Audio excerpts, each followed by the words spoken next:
Nice au programme. Les gars, ils sont passés pas loin de l'humiliation, les Niçois, quand même. Parce que vu le scénario du match, tu prends un but d'entrée. Déjà, t'arrives à Nice par. Moi, c'est stade vide. Stade vide. Ça, je comprends mais pas. ça, c'est classique, ça. Voilà, mais là, c'est encore plus vide que d'habitude, là. Ce club, c'est ça qui est frustrant avec ce club, c'est que tu as des fidèles, tu as des vrais dingues de ce club, vraiment. Ah oui, il y en a plein. Mais des vrais supporters niçois qui te racontent des belles histoires de l'époque du Ray et tout. Oui. Je salue mon ami Olivier Ginola, fou furieux du. Mais c'est peu. Au final, il y a peu. Le stade, tu te demandes s'il n'est pas trop gros. Enfin, je sais pas. Depuis le début, on dit qu'il est trop grand. Une fois, j'avais dit qu'à Nice, c'est peut-être entre 15 et 20 000, ça devrait largement suffire pour que ce soit tout le temps. Le stade du Ray, c'était très bien, en fait.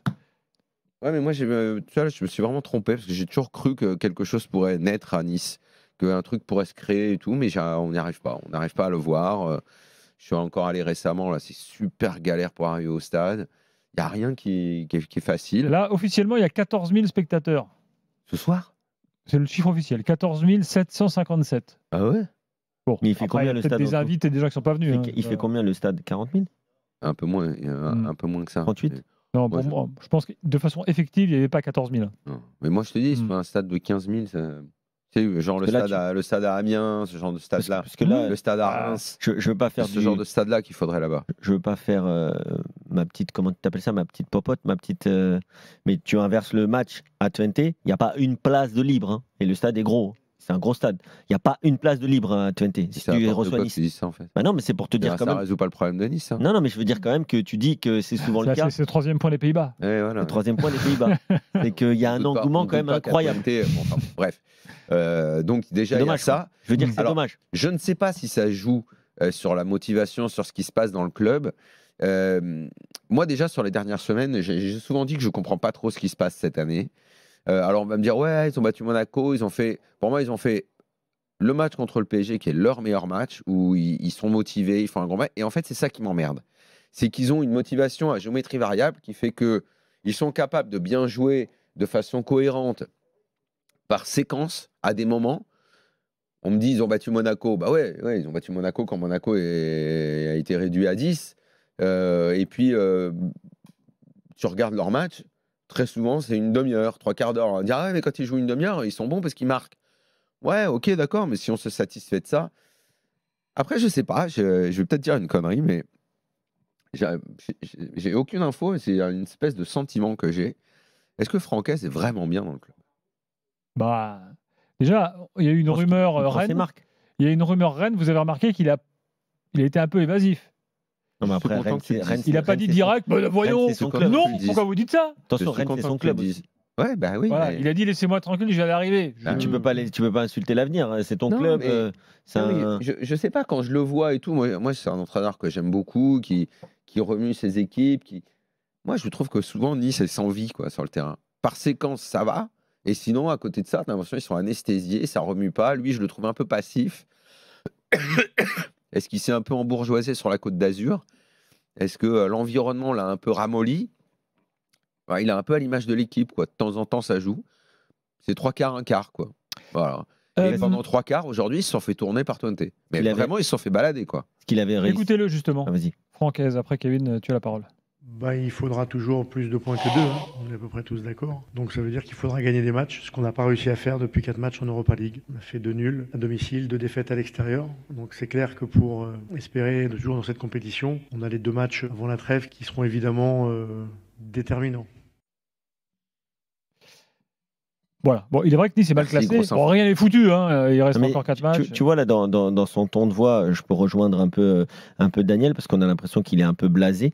Mais il avait fait un tel travail avec Lens en récupérant cette équipe. On est d'accord, ok. Mais Daniel. Ça, c'est le passé, ça. Oui, mais Daniel, quand tu changes de club pour un joueur, pour un entraîneur. Et tout, possible, oui. Oui, mais attends, cette équipe-là, elle était. Je te dis que pour l'instant, ce qu'il envoie dans le langage corporel, dans ce qu'il est, je suis un peu étonné. C'est pas le Francaise qu'on avait l'habitude de voir. Parce que je pense que c'est beaucoup plus dur pour lui d'arriver dans un projet où tout est à faire. La dernière année à Lens a été compliquée. C'est pour ça.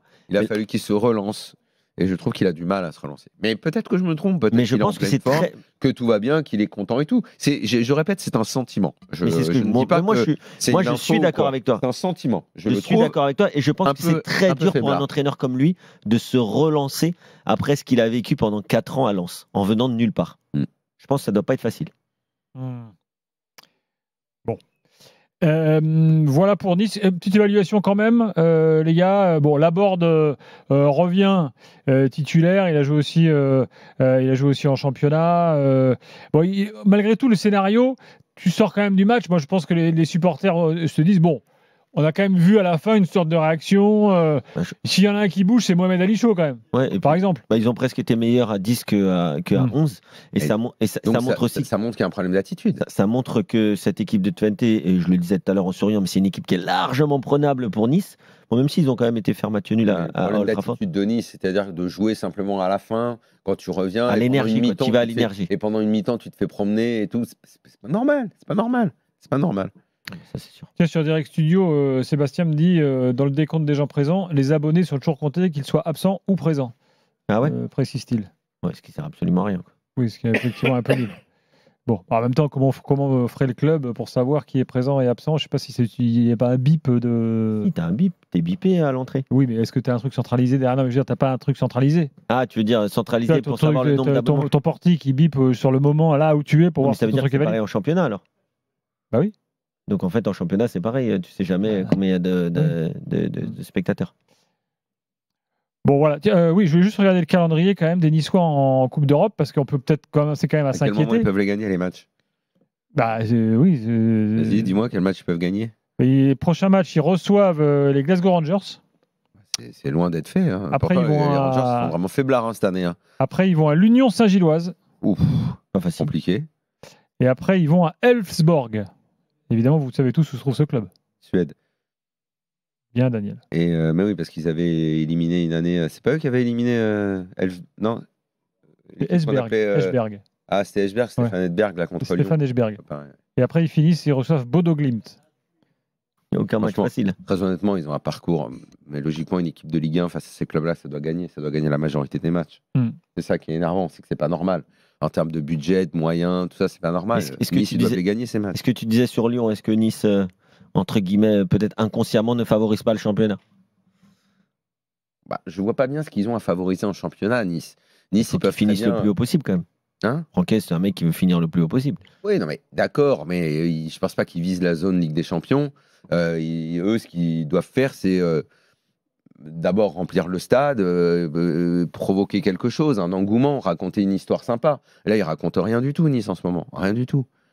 Ça fait quelques temps quand même que Nice ne raconte pas grand-chose. C'est pour ça, je te dis, ce club, je sais pas ce qu'il est allé y faire, Hez, en plus. Dans sa progression de coach, après ce qu'il avait vécu à Lens. C'est la sécurité. Un contrat, un très beau salaire. Un très beau salaire, la belle maison sur la Côte d'Azur. Ah bien, mais non, mais Lens et tout. Mais t'oublies qu'il y a 5 ans, le mec était entraîneur de la CFA. Donc, il y a un moment, le choix de vie, il compte aussi beaucoup pour un gars comme lui. C'est à prendre en compte. Okay. Voilà pour Nice, en tout cas, il y a besoin d'une victoire maintenant pour espérer la qualif.